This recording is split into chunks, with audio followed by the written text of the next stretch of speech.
Hey, Dan here, and in this video we're talking about addictions. Yay, what a fun topic. Before we do, I do want to let you know I have some events coming up in Playa del Carmen, Mexico at the end of April. 7-day event, Life Design Fiesta. It's going to be amazing. So if you happen to be in the area or would like a tax-deductible excuse to be in the area, do check out that event. I'm also going to be doing an event in Prague, which is also where I live, in August. This is all 2018, which will be awesome as well, and we'll have the details of that. So addictions, they are generally bad. I mean, unless you're addicted to like exercise. Specifically, the kind of addictions I want to talk about in this video relate to my last video about escapism. So things like video game addiction, phone checking, phones, oh my God, they will ruin your life. You know, app, email checking, stupid phone games, binge watching TV shows, all this sort of stuff. Now here's the real problem.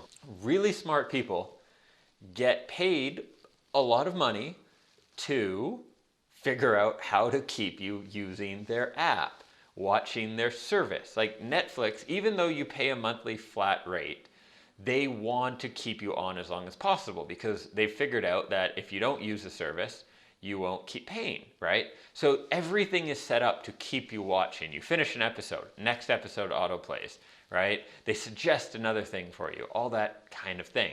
Apps are even worse. I knew this girl when I was living in Germany, and she could literally memorize Wi-Fi passwords. Like 16, in Germany they have all these weird anti-piracy laws, like extreme ones. So their Wi-Fi passwords are like 16 characters with all kinds of symbols, and she could just memorize that looking at it. She's very smart. And she worked for companies helping like gamify apps and stuff so that people would keep playing and spend more money and all that kind of thing. So very smart people are trying to steal your attention. And the problem is, in the short term, doing things like playing a game on your phone or checking email or seeing how many likes you got on Instagram are going to be more, not necessarily enjoyable, but like they're going to give you more of a dopamine hit than doing something that's satisfying, that's enjoying. So for instance, sitting down and reading a book for an hour, I would say is very satisfying. Afterwards, you might have learned something, you might feel good, you might feel good about yourself for having read a book instead of just like browse Facebook for an hour. But in that like moment to moment basis, the book doesn't shine. The book doesn't pop up a little check mark that people like you and you're, popular or whatever. So there isn't that same unconscious, lizard brain pull towards these sorts of activities. Same with like playing video games. I play this game called Titanfall. If you'd like to join me, we could play. And I enjoy playing, like the odd weekend, play for a few hours. It's great and it's relatively healthy. It has so many things built in, like you get rewards just for how long you played. It will be like, reward, you played for 2 hours. Reward, you get a badge, you get an award. It doesn't make any sense. They're all just things to make you more addicted to the games, right? So now they sound like your grandpa, like the games are trying to get you addicted. They're trying to ruin your life. How do you deal with this? What are you actually supposed to do? I think you've got to go cold turkey. The reason, it's just what I explained, right?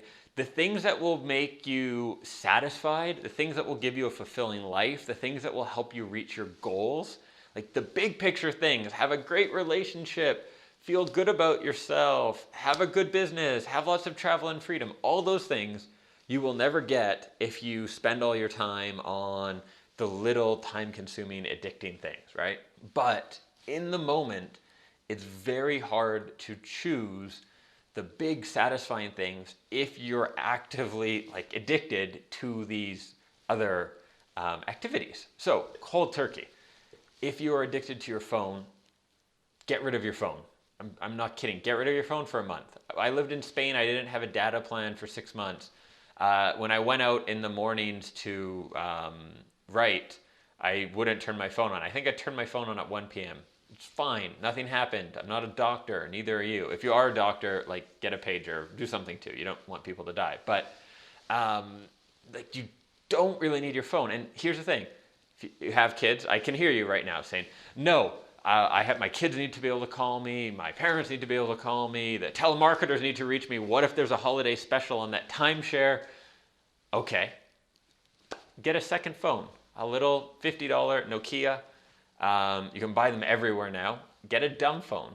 Give that number to the friends, family, kids, whoever needs to phone you if it's urgent. Leave the smartphone at home every morning or something like that. I would highly suggest a week of a detox on your smartphone. 1 week, do not use it at all, and then work in gradual periods, like leaving it off every morning until lunch. That alone will change your life. Turning it off at like 8 p.m. before bed. These sorts of things. There's no excuse for this. If you watch like TV shows, what was that A&E show where they did where everyone comes, intervention, where everyone comes around and like, you have a problem. I've seen 2 episodes a while back. It was drugs at that point. I'm guessing they do phone interventions now. But what you know is when someone is an addict, they will violently defend their addiction with excuses, right? This isn't a problem, it's fine, I need it, whatever. That's probably the case with most people and their smartphones, is they will defend all these reasons. But the reality is, I run an online business. My business is based in technology. I can go days without having my phone on, right? You don't need your phone.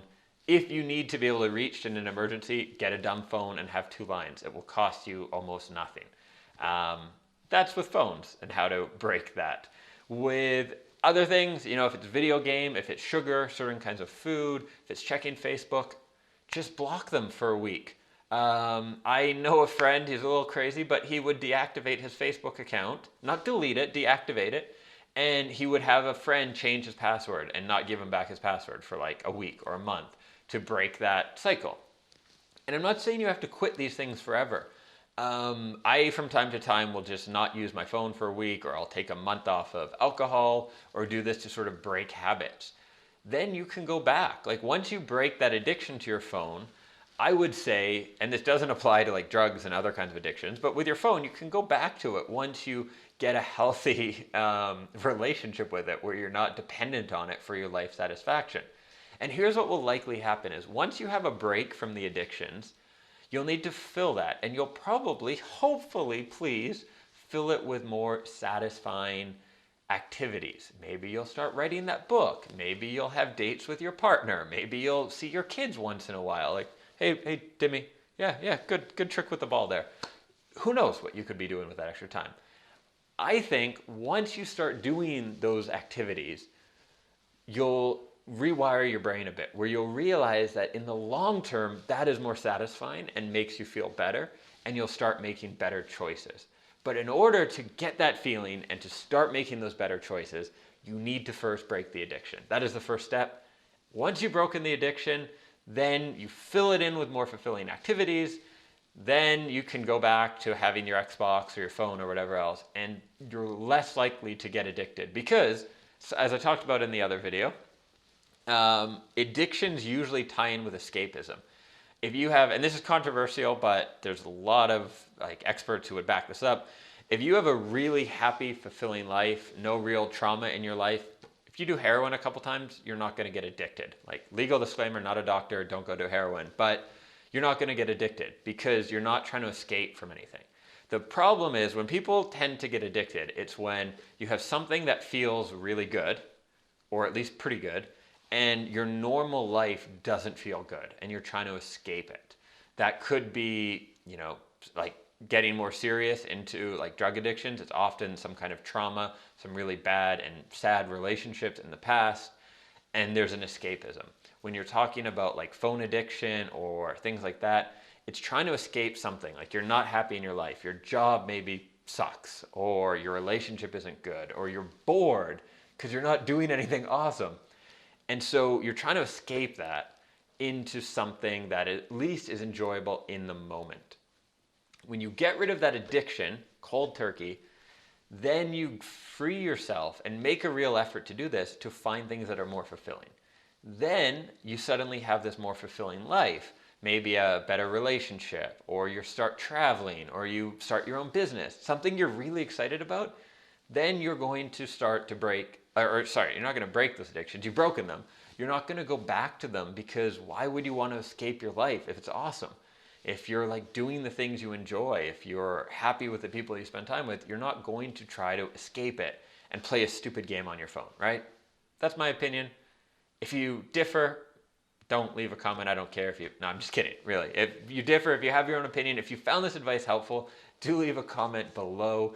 If you haven't yet, subscribe to the channel. Love to catch you in other videos. And as I mentioned at the beginning, we have these awesome events coming. So if you are trying to escape somewhere tropical, like Playa del Carmen, or if you do want to break some habits, spend a week with some really like inspiring people, with me, I'm cool too. We can drink some tequila together. There's a link in the description to that event as well, so check it out. It would be great to see you. Thanks for watching. Have an awesome day.